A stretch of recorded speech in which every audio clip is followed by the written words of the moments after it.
اور وہ تقاضے پورے کرنے پڑتے ہیں۔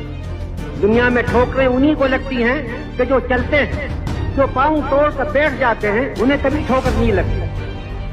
گرتے وہی ہیں کہ جو دوڑیں گے، کانٹے انہی کے تلووں میں چبھتے ہیں کہ جو دوڑتے ہیں۔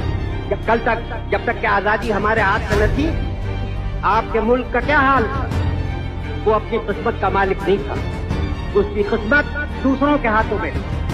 آپ کا امن بھی آپ کے قبضے میں نہ تھا، آپ کی بے امنی بھی آپ کے قبضے میں نہ تھی۔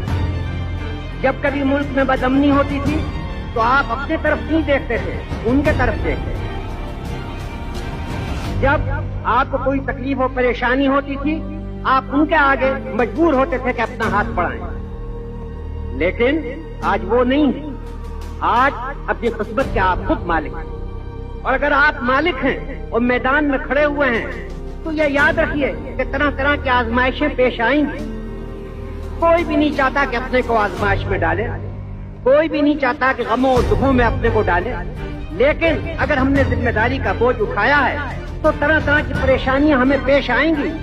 اگر ہم میدان میں دوڑ رہے ہیں تو قدم قدم پر ہم کو ٹھوکروں سے دوچار ہونا پڑے گا، اس سے ہمیں گھبرانا نہیں چاہیے، اس سے ہمیں اکتانا نہیں چاہیے، مرد بن کر ان تمام ذمہ داریوں کو اٹھانا چاہیے اور ان پریشانیوں کا مقابلہ کرنا چاہیے۔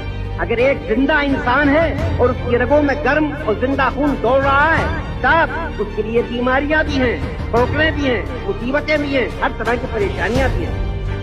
تو زندگی کا معنی یہی ہے کہ ہم بوجھ اٹھائیں، اور بوجھ اس طرح نہ اٹھائیں کہ گھبرائے ہوئے اٹھائیں، مردوں کی طرح ہمت کے ساتھ اٹھائیں۔